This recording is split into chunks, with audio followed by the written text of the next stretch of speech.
택시 기사시라고요? 요즘 택시도 힘들죠. 박영수의 첫마디에 식탁 위 공기가 얼어붙습니다.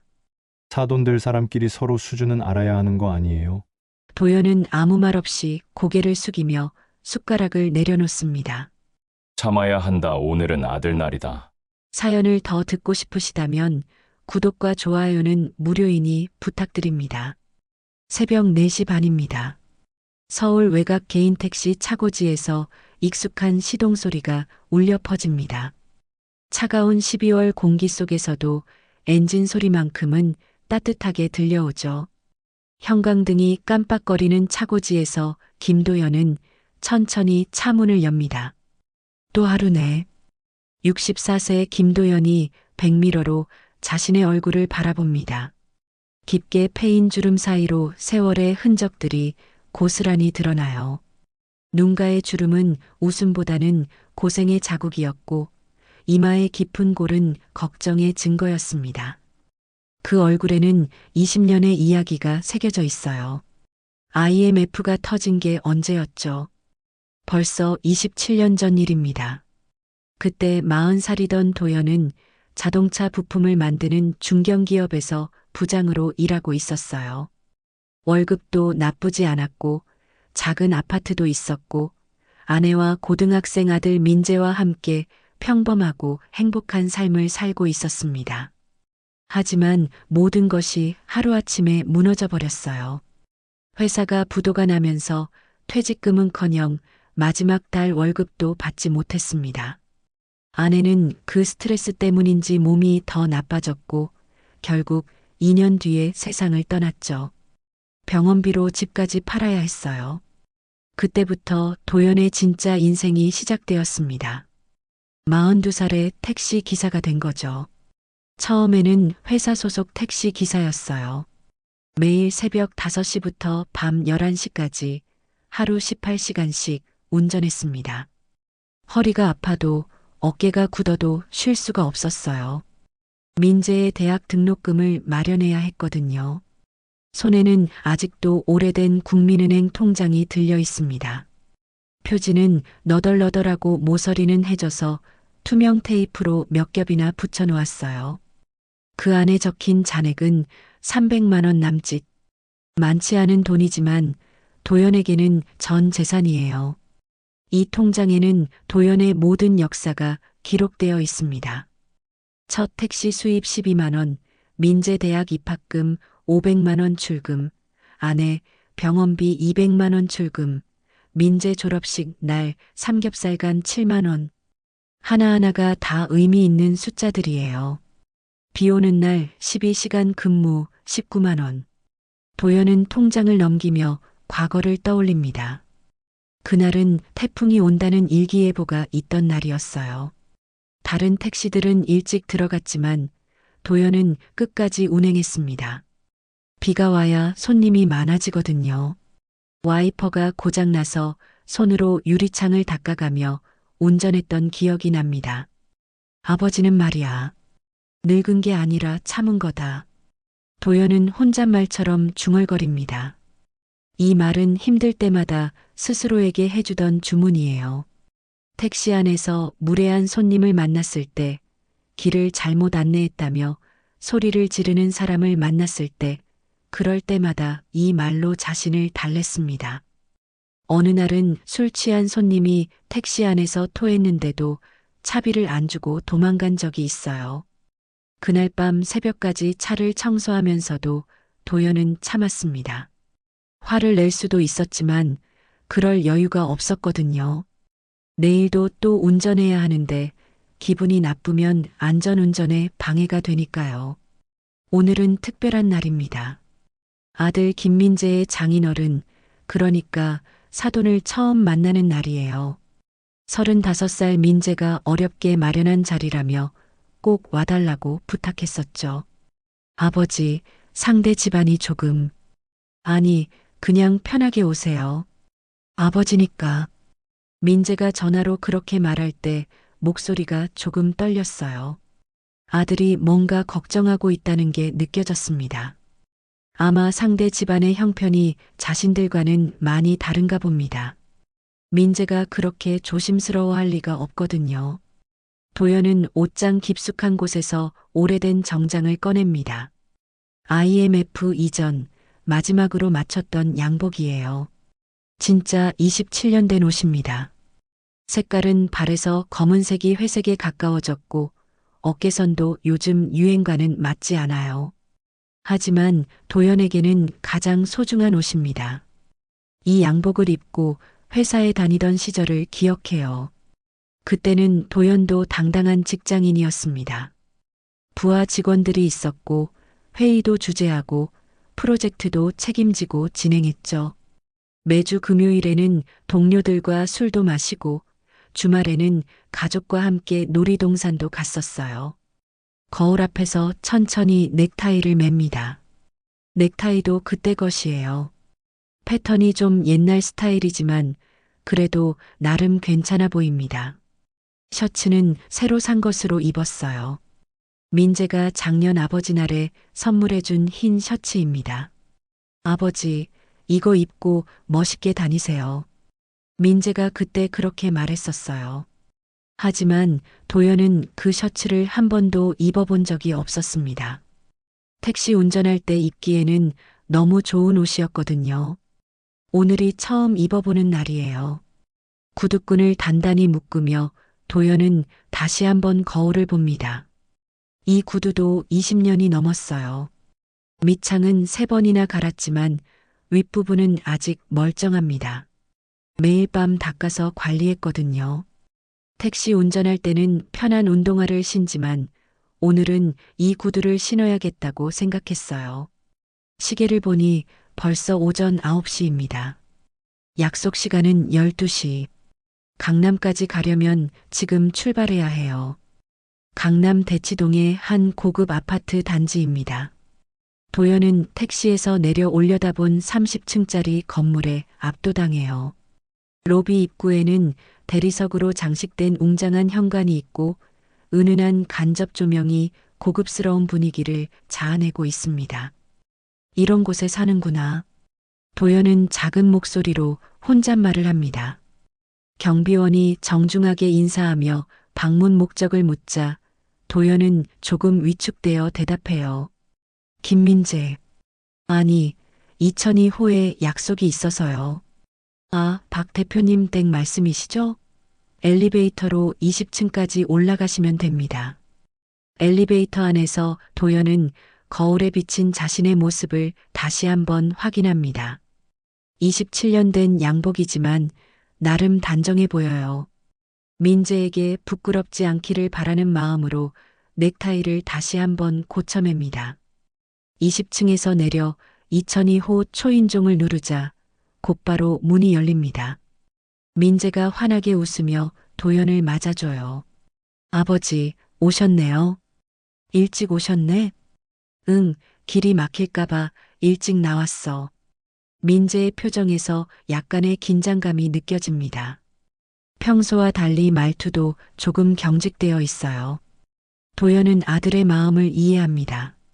처음 만나는 사돈과의 자리니까 당연히 신경이 쓰일 거예요. 거실로 들어서자 도연은 깜짝 놀랍니다.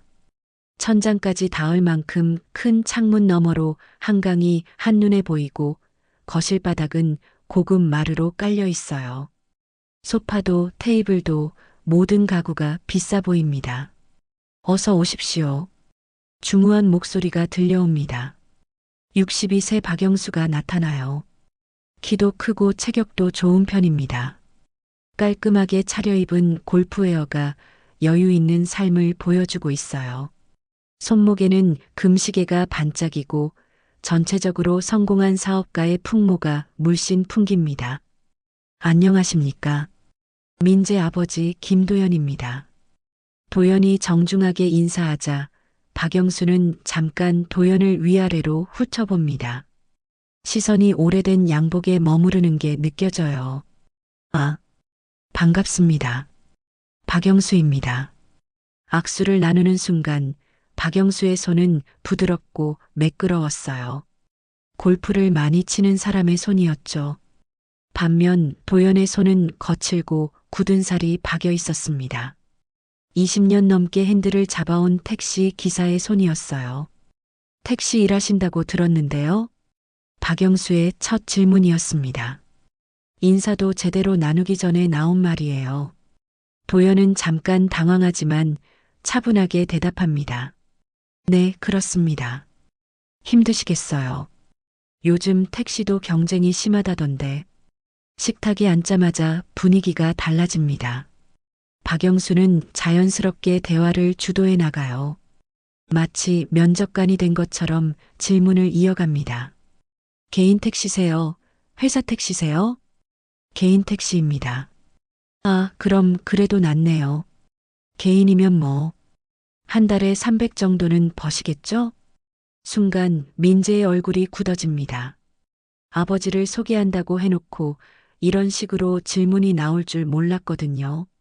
장인어른 그런 얘기는. 아니야, 민재야.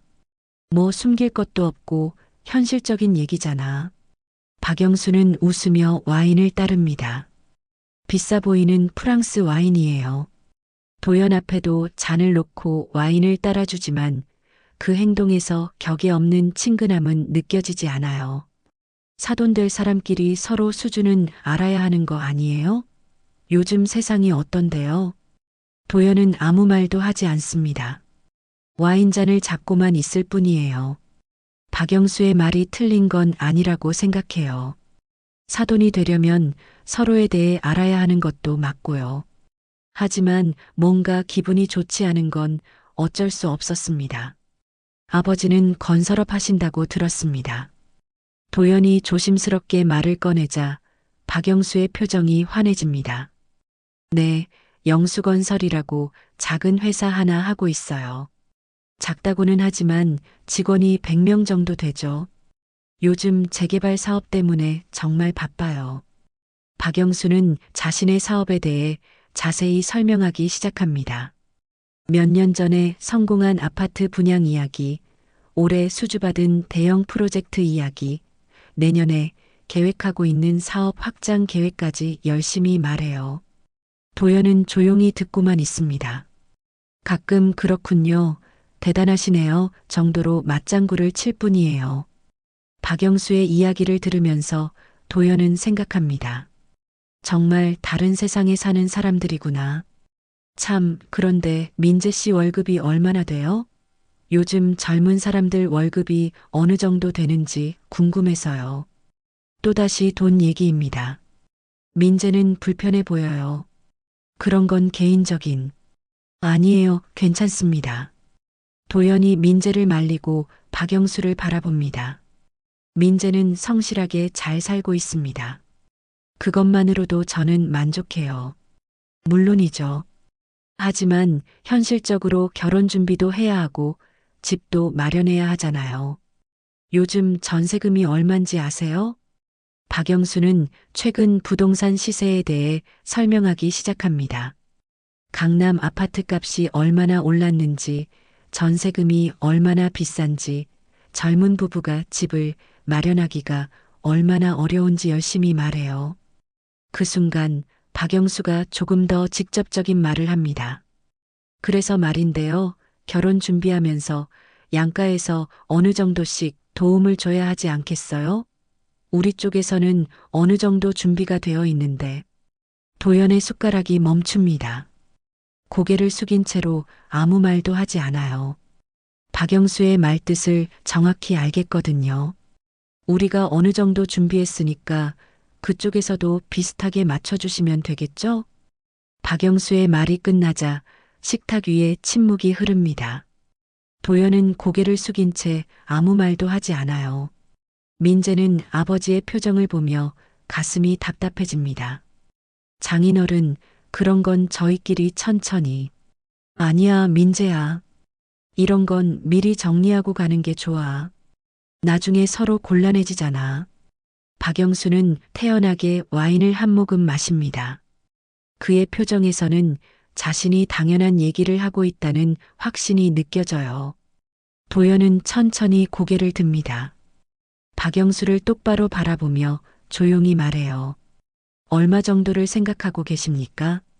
글쎄요. 요즘 결혼식하고 신혼집 마련하려면 최소한 2억 정도는 들잖아요. 반반씩 하면 1억씩? 1억이라는 숫자가 도연의 귀에 들려올 때 마치 천둥 소리처럼 울려 퍼집니다. 도연의 통장 잔액은 300만 원이에요. 1억이라는 돈은 도연이 앞으로 10년을 더 택시를 몰아도 모을 수 없는 금액입니다. 참 어려운 금액이네요.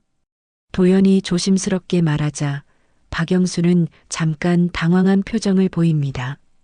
그는 상대방이 거절할 거라고는 예상하지 못했거든요. 아, 그렇게 부담스러우시면 조금 줄여도. 장인어른, 제가 따로 말씀드리겠습니다. 민재가 급하게 끼어듭니다. 아버지가 더 이상 곤란해하는 모습을 보고 싶지 않았거든요. 점심 식사는 어색한 분위기 속에서 끝납니다. 박영수는 계속해서 자신의 성공담을 늘어놓았고 도연은 대부분의 시간을 조용히 듣기만 했어요. 가끔 그렇군요라고 대답할 뿐이었습니다. 식사를 마치고 나서자 박영수가 민재를 따로 부릅니다. 민재 씨, 잠깐 베란다에서 얘기 좀 할까요? 도연은 거실 소파에 혼자 남겨집니다. 거대한 창문 너머로 한강이 보이지만 도연의 마음은 무겁기만 해요.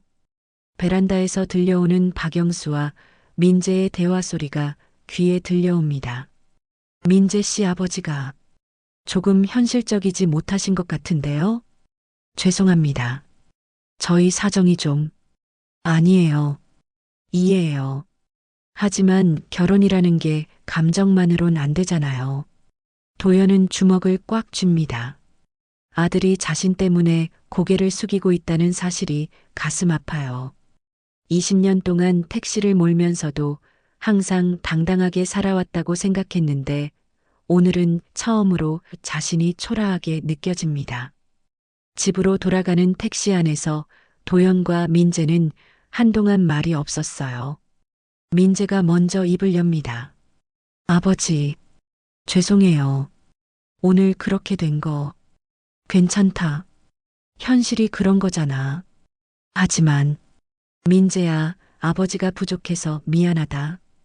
도연의 목소리가 조금 떨립니다. 평생 아들 앞에서 약한 모습을 보이지 않으려고 했는데 오늘은 어쩔 수가 없었어요. 그날 밤 도연은 잠을 이루지 못합니다. 계속해서 박영수의 말들이 머릿속에 맴돌아요. 수준을 알아야 한다. 현실적인 얘기, 1억씩. 그런 단어들이 끝없이 반복됩니다. 새벽 3시 도연은 침대에서 일어나 작은 서랍을 엽니다. 그 안에는 오래된 서류들이 정리되어 있어요. IMF 시절의 기억들이 담긴 것들입니다. 그 중에서 도연은 특별한 서류 하나를 꺼냅니다. 누렇게 변색된 차용증 사본이에요. 27년 전 누군가에게 돈을 빌려준 증거입니다. 영수건설. 도연은 서류에 적힌 회사 이름을 천천히 읽습니다. 그 이름을 보는 순간 오래된 기억들이 되살아나요. IMF 직후 모든 것이 무너져가던 그 시절입니다. 많은 중소기업들이 연쇄 부도를 맞았고 도연이 다니던 회사도 예외가 아니었어요. 하지만 그때 한 건설사가 도연을 찾아왔습니다. 김 부장님, 저희를 좀 도와주세요. 당시 영수건설의 사장이었던 박영수가 도연에게 간청했던 거예요. 회사가 부도 위기에 처했는데 은행에서는 대출을 거절했고 사채업자들은 너무 높은 이자를 요구했습니다. 김 부장님 퇴직금으로라도 제발 도와주세요. 나중에 반드시 갚겠습니다. 그때 도연은 자신의 퇴직금 전부와 아내의 적금까지 해약해서 박영수에게 빌려줬어요. 총 8천만 원이었습니다. 당시로서는 엄청난 돈이었죠. 이자는 은행 금리로 하겠습니다. 회사가 정상화되면 바로 갚아드릴게요. 박영수는 그때 눈물까지 흘리며 고마워했어요. 도연은 같은 처지의 사람을 도운다는 마음이었습니다. 자신도 직장을 잃었지만 그래도 누군가에게는 도움이 될 수 있다는 생각이었어요. 하지만 몇 년이 지나도 박영수로부터 연락은 오지 않았습니다. 도연이 직접 찾아가 봤지만 회사는 이름도 바뀌고 사무실도 이전한 상태였어요. 박영수는 사업이 잘 되면서 과거를 지우고 싶어 했나 봅니다. 도연은 그 돈을 포기했어요. 어차피 받을 수 없는 돈이라고 생각했고 그보다는 아들 민재를 키우는 게 더 중요했거든요. 하지만 서류만은 버리지 않고 간직해왔습니다. 그때 그 사람이 도연은 차용증을 들여다봅니다. 박영수의 서명이 선명하게 남아있어요. 지금의 성공한 사업가 박영수와 그때의 절박했던 박영수가 동일 인물이라는 사실이 믿어지지 않습니다. 휴대폰을 켜서 연락처를 찾습니다. 오래전에 저장해둔 변호사 번호가 있어요. 민재가 법무팀에서 일할 때 알게 된 분이었습니다. 도연은 잠깐 망설입니다. 과연 이 일을 진행해도 될까요? 하지만 오늘 박영수가 보여준 태도를 생각하면 화가 납니다. 자신을 무시한 것보다도 민재를 곤란하게 만든 것이 더 용서가 안 돼요. 새벽 5시 도연은 결심합니다. 새벽 5시 도연은 결심을 굳힙니다. 휴대폰을 켜서 오래전에 저장해둔 변호사 번호를 찾아요. 민재가 법무팀에서 일할 때 소개받은 이정민 변호사였습니다. 여보세요, 변호사님. 김도연입니다. 아, 민재 씨 아버님. 이른 시간에 무슨 일이세요? 급한 상담이 있어서요. 오늘 시간 되시면 사무실로 찾아뵐 수 있을까요? 오전 9시 도연은 강남의 한 법무 사무실을 찾아갑니다. 오래된 서류 봉투를 들고 이정민 앞에 앉아요. 이 서류들을 좀 검토해 주실 수 있을까요? 이정민은 서류를 펼쳐봅니다. 27년 전에 차용증이 나타나요. 누렇게 변색되었지만 글씨는 선명합니다. 차용자 박영수, 원금 8천만 원, 연이자 8%. 이정민의 눈이 커집니다. 27년 동안 한 번도 상환받지 못하셨다고요? 네, 연락도 두절되었어요. 복리 이자까지 계산하면 지금 약 6억 원 정도 됩니다. 법적으로 완전히 유효한 채권이에요. 6억이라는 숫자에 도연도 놀랍니다. 8천만 원이 이렇게 큰 돈이 될 줄 몰랐거든요. 혹시 채무자가 현재 어떤 상황인지 알아볼 수 있나요? 회사 이름이 뭐죠? 영수건설입니다. 이정민이 컴퓨터로 검색하기 시작합니다. 잠깐 후 그녀의 표정이 변해요. 어머나, 영수건설이 지금 꽤 큰 회사네요. 자본금 100억, 최근 수주액이 1,000억이 넘어요. 같은 시각 영수건설 사장실에서는 박영수가 이상한 불안감에 시달리고 있었어요. 어제부터 김도연이라는 이름이 자꾸 머릿속을 맴돌았거든요. 김도연. 어디서 들어본 이름인데. 박영수는 재무과장을 불러요. 과장님, 혹시 오래된 채권 자료 같은 거 있나요? 갑자기 왜 그런 걸요? 그냥 한번 정리해 보려고.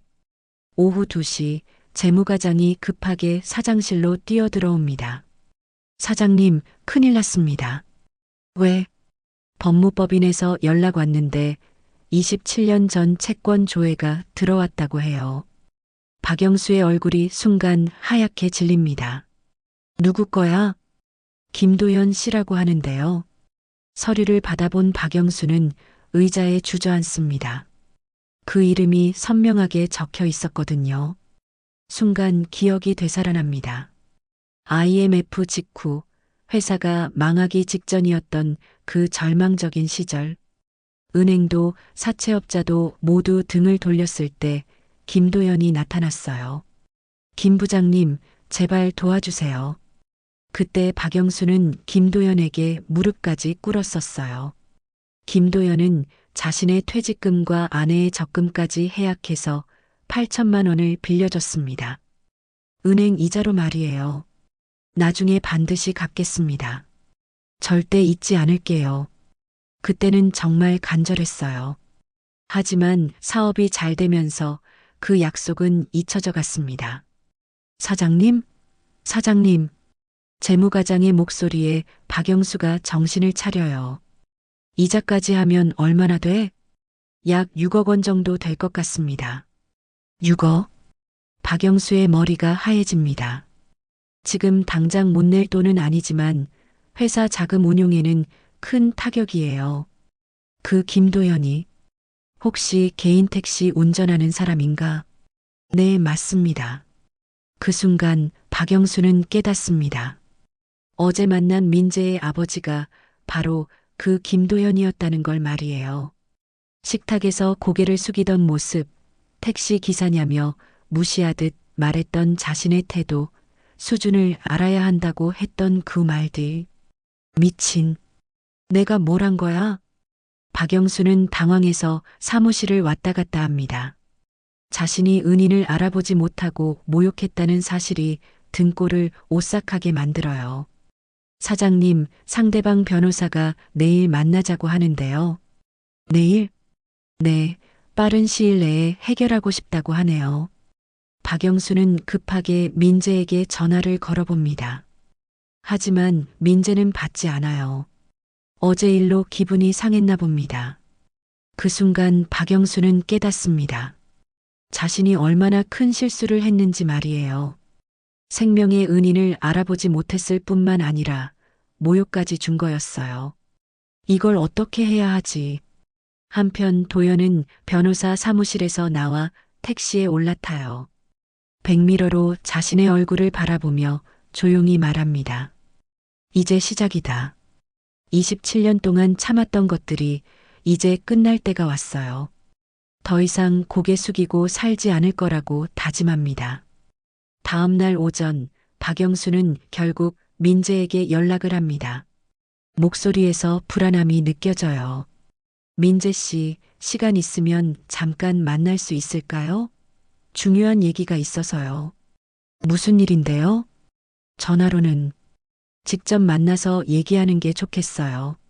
1시간 후 강남의 한 카페에서 박영수와 민재가 마주 앉습니다. 박영수의 얼굴은 어제와는 완전히 달라져 있어요. 자신감 넘치던 모습은 온데간데 없고 초조하고 불안한 표정뿐입니다. 민재 씨, 아버지 성함이 김도연 맞죠? 네, 그런데 왜 갑자기? 혹시 아버지께서 27년 전에 사업하는 사람한테 돈을 빌려주신 적 있나요? 민재는 당황합니다. 갑자기 왜 이런 질문을 하는지 이해가 안 돼요. 잘 모르겠는데요. 왜 그런 걸 물어보세요? 박영수는 잠깐 망설이다가 진실을 털어놓습니다. 사실은 제가 그때 아버지께 돈을 빌린 사람이에요. 네. IMF 때 회사가 망할 뻔했을 때 아버지께서 8천만 원을 빌려주셨어요. 민재의 눈이 커집니다. 아버지가 그런 일이 있었다는 얘기를 한 번도 하지 않았거든요. 그런데 제가 잊고 살았어요. 갚지도 않고. 뭐라고요? 지금 계산하면 이자까지 해서 6억 원 정도 됩니다.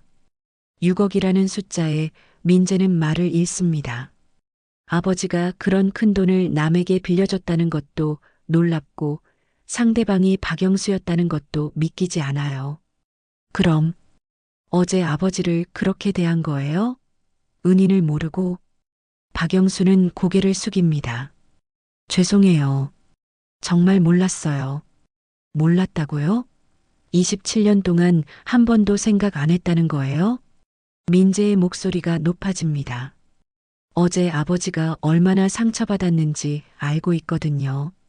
어제 결혼 비용 얘기하면서 아버지가 얼마나 힘들어 하셨는지 아세요? 미안해요. 정말 미안해요.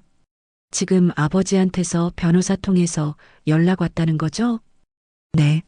내일 만나자고 하네요. 민재는 화가 치밀어 오릅니다.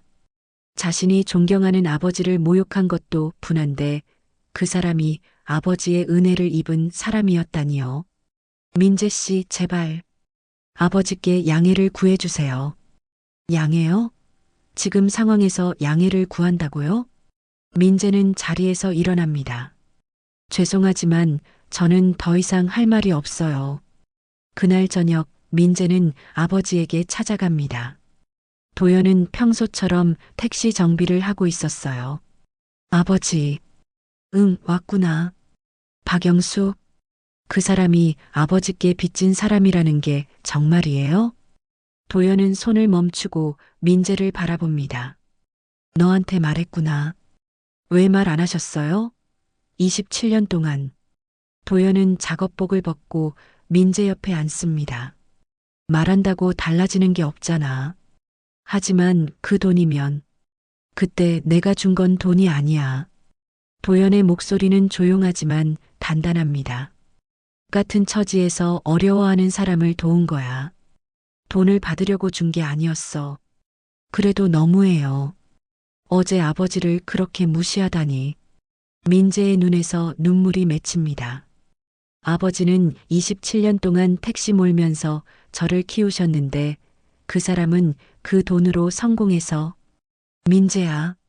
도연이 아들의 어깨에 손을 올립니다. 화내지 마라.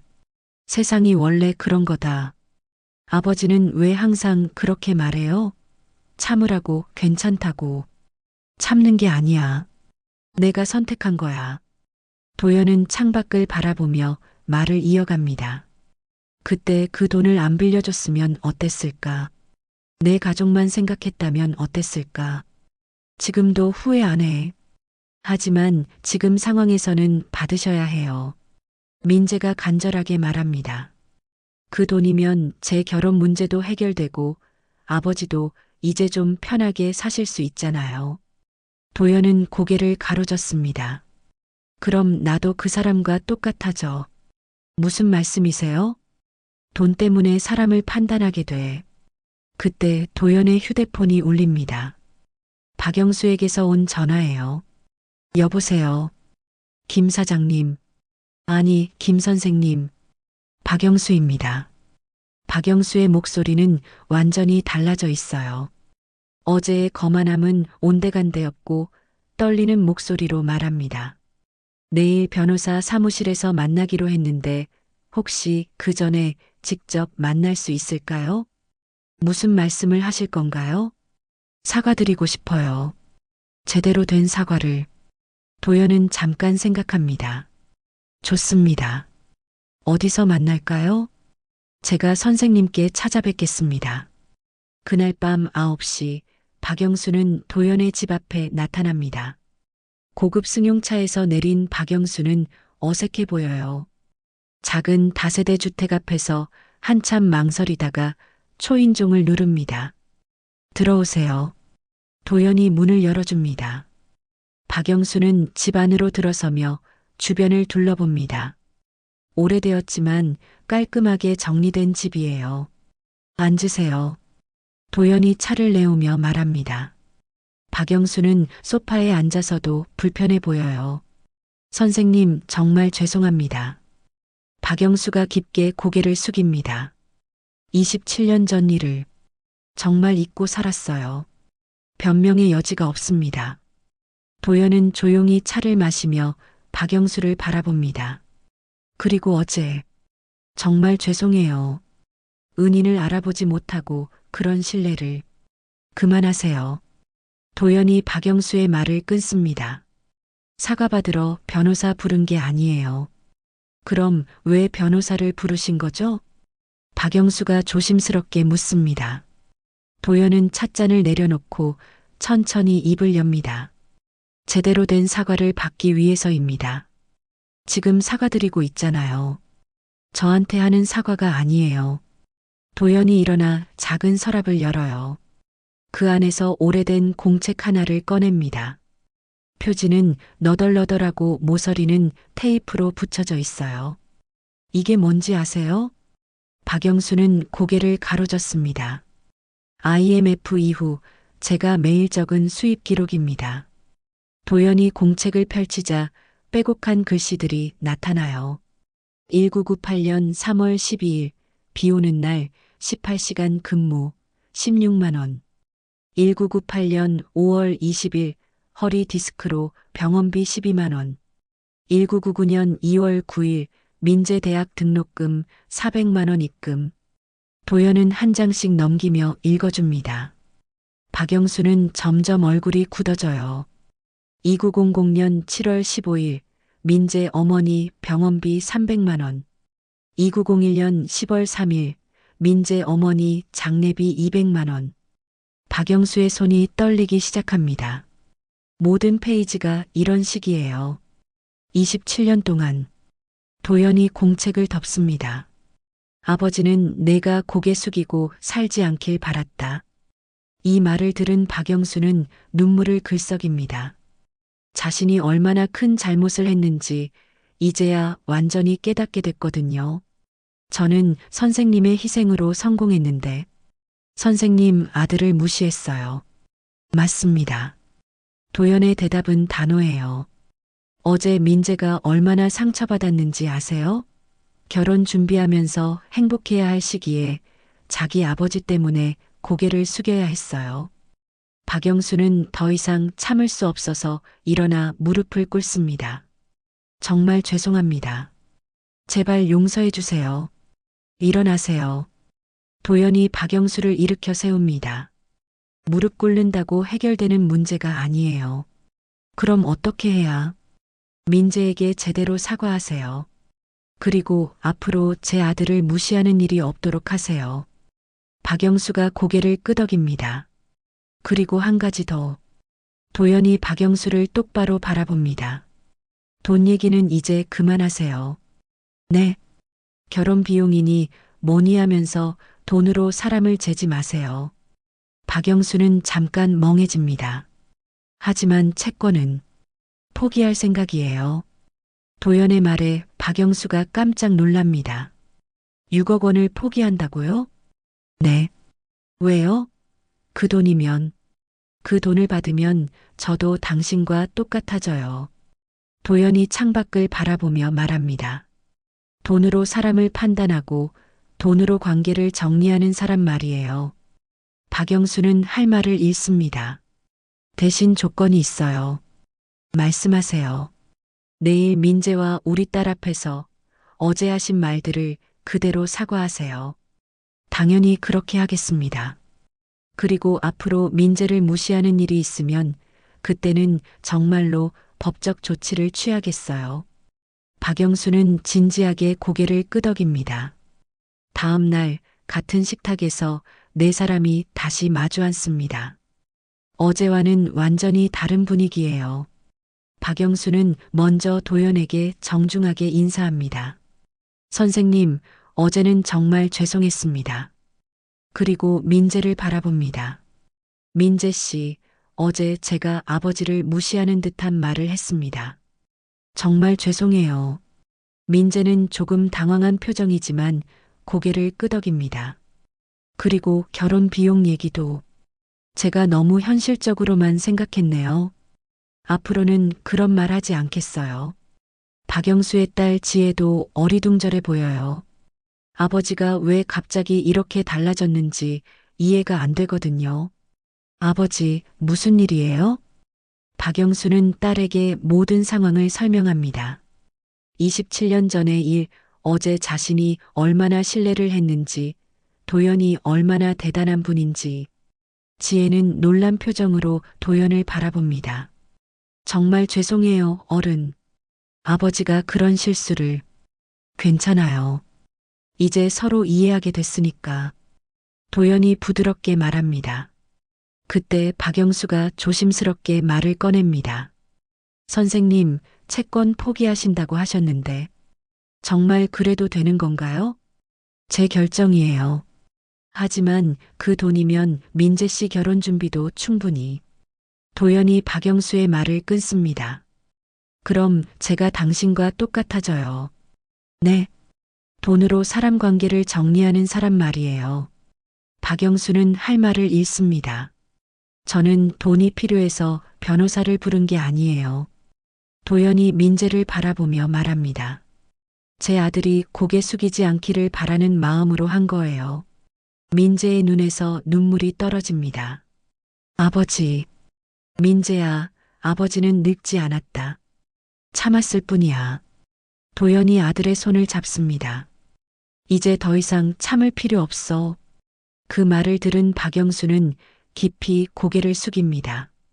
도연의 말 한마디 한마디가 가슴에 박혀요. 선생님, 그럼 제가 할 수 있는 건 없어요. 도연의 대답은 단호합니다. 그냥 앞으로 민재를 잘 대해주세요. 그것만으로 충분해요. 박영수는 고개를 끄덕입니다. 하지만 마음 한편으로는 이렇게 끝낼 수 없다는 생각이 들어요. 자신이 받은 은혜가 너무 크거든요. 일주일 후 박영수는 도연에게 다시 연락합니다. 선생님, 정말 죄송하지만 한 번 더 만날 수 있을까요? 무슨 일인가요? 제가 꼭 드리고 싶은 말이 있어서요. 민재 씨와 지혜도 함께요. 도연은 잠시 망설이다가 승낙합니다. 박영수의 목소리에서 진정성이 느껴졌거든요. 이번에는 박영수가 정성스럽게 준비한 한정식 음식점입니다. 화려하지 않지만 정갈하고 따뜻한 분위기의 곳이에요. 지난번의 고급 아파트와는 완전히 다른 느낌입니다. 어서 오세요, 선생님. 박영수가 정중하게 맞이합니다. 지난주와는 완전히 달라진 모습이에요. 거만함은 온데간데 없고 진심으로 공손한 태도를 보입니다. 이런 곳까지 오시게 해서 죄송해요. 괜찮아요. 도연이 자리에 앉으며 주변을 둘러봅니다. 소박하지만 정성이 느껴지는 음식들이 차려져 있어요. 민재와 지혜도 함께 자리에 앉습니다. 지혜는 지난주 이후로 아버지에게서 도연의 이야기를 자세히 들었어요. 그 후로 도연을 보는 눈이 완전히 달라졌습니다. 어른, 정말 죄송해요. 저희 아버지가 그런 큰 실수를 괜찮다고 했어요. 도연이 부드럽게 말합니다. 박영수는 조심스럽게 입을 엽니다.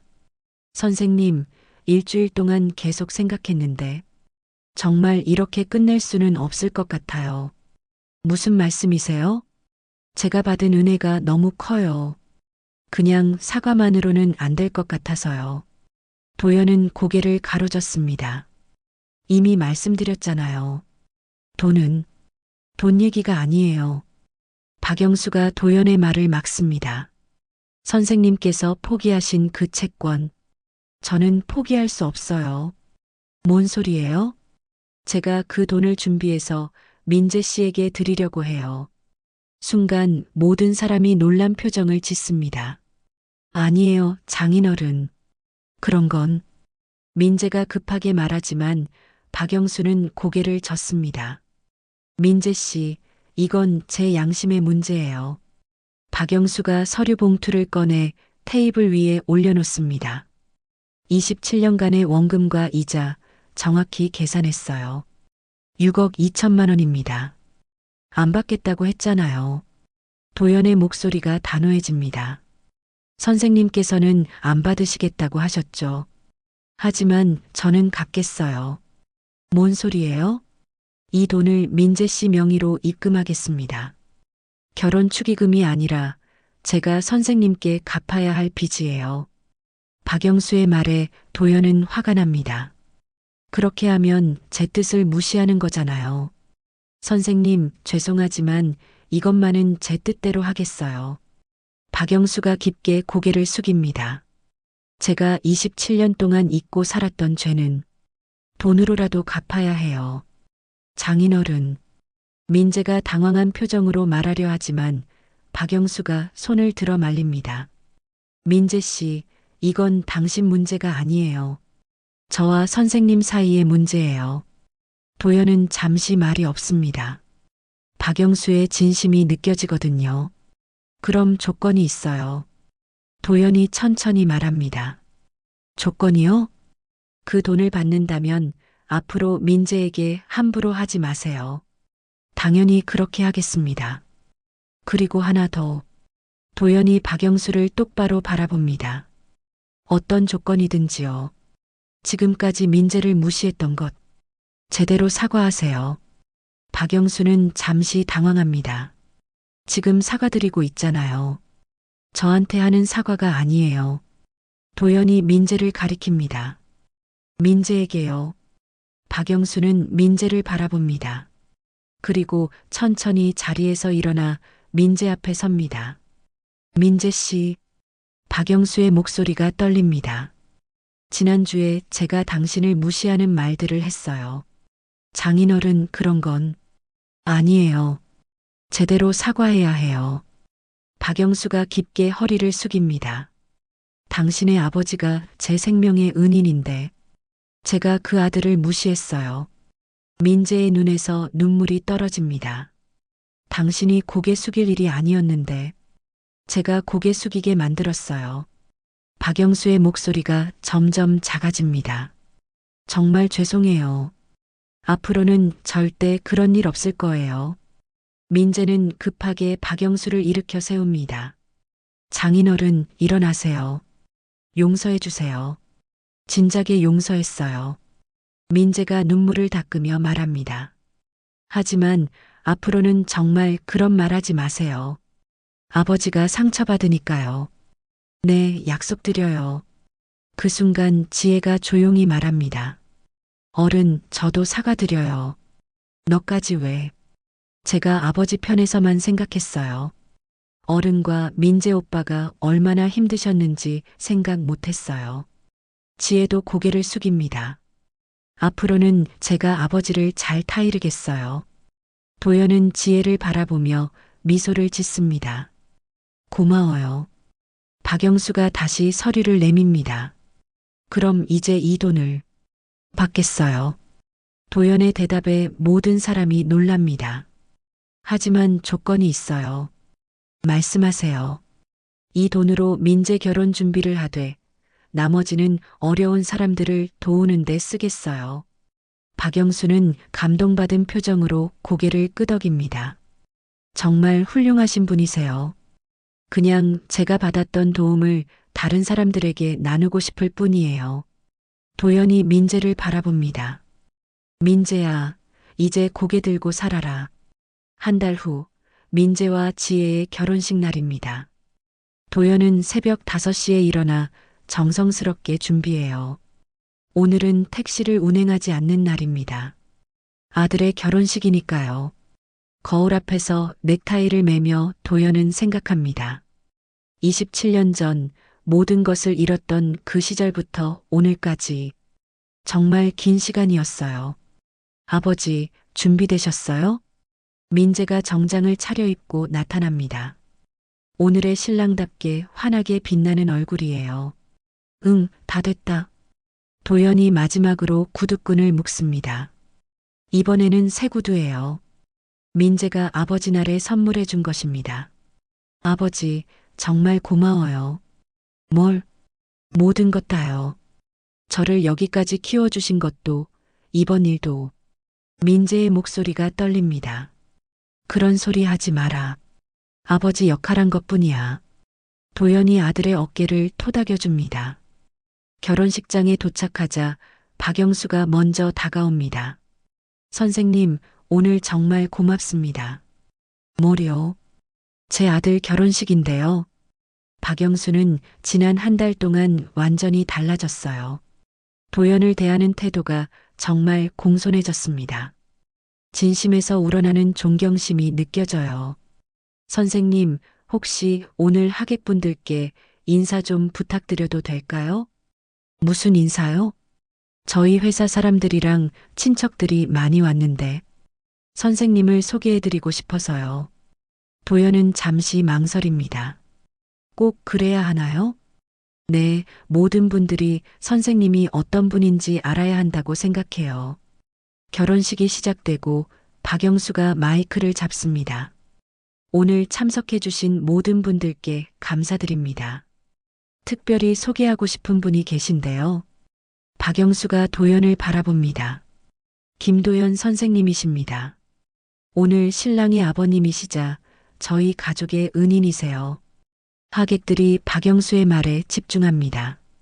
27년 전 제가 어려울 때 선생님께서 큰 도움을 주셨어요.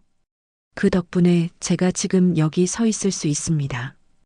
박영수의 목소리가 떨립니다. 선생님은 27년 동안 택시 기사로 일하시며 혼자서 민재를 키우셨어요. 그 인내와 희생이 있었기에 오늘 이 자리가 가능했습니다. 하객들이 박수를 치기 시작해요. 앞으로 저는 선생님을 아버지처럼 모시겠습니다. 그리고 민재를 제 친아들처럼 아끼겠어요. 도연은 조금 부끄러워하지만 마음 한편으로는 뿌듯함을 느껴요. 아들이 이런 대접을 받는다는 것이 기쁘거든요. 결혼식 피로연이 끝나고 도연은 혼자 밖으로 나옵니다. 신선한 공기를 마시며 하늘을 올려다봐요. 여보, 봤지? 우리 민재 결혼했어. 도연은 하늘에 있을 아내에게 혼잣말을 합니다. 이제 걱정 안 해도 될 것 같아. 좋은 사람들이 주위에 있어. 그때 민재가 지혜와 함께 나타납니다. 아버지, 여기 계셨네요. 신혼여행 준비는 다 됐나? 네, 내일 출발이에요. 민재는 잠시 망설이다가 말합니다. 아버지, 이제 정말 택시 그만두시는 게 어때요? 왜? 이제 여유가 생겼잖아요. 그리고 아버지도 충분히 고생하셨어요. 도연은 고개를 가로젓습니다. 아직 아니야. 하지만 아버지는 아직 늙지 않았어. 좀 더 일할 수 있어. 민재는 아버지의 고집스러운 모습에 웃음이 나와요. 그럼 적어도 조금 덜 하세요. 하루 종일 운전하지 마시고. 그건 생각해 볼게. 지혜가 도연에게 다가와 말합니다. 아버님, 앞으로 잘 부탁드려요. 나야말로 우리 지혜 잘 부탁한다. 도연이 지혜의 손을 잡아줍니다. 민재 잘 챙겨줘. 얘가 좀 덤벙거려. 네, 알겠어요. 그때 박영수가 나타납니다. 선생님, 잠깐 얘기 좀 할까요? 무슨 일이세요? 사실은 제안이 하나 있어서요. 박영수가 조심스럽게 말을 꺼냅니다. 저희 회사에서 택시 사업을 확장하려고 하는데 선생님께서 총괄을 맡아주시면 어떨까요? 무슨 소리예요? 경험도 많으시고 사람도 신뢰할 만하시고 정말 적임자라고 생각해요. 도연은 고개를 가로젓습니다. 저는 그런 큰일 못해요.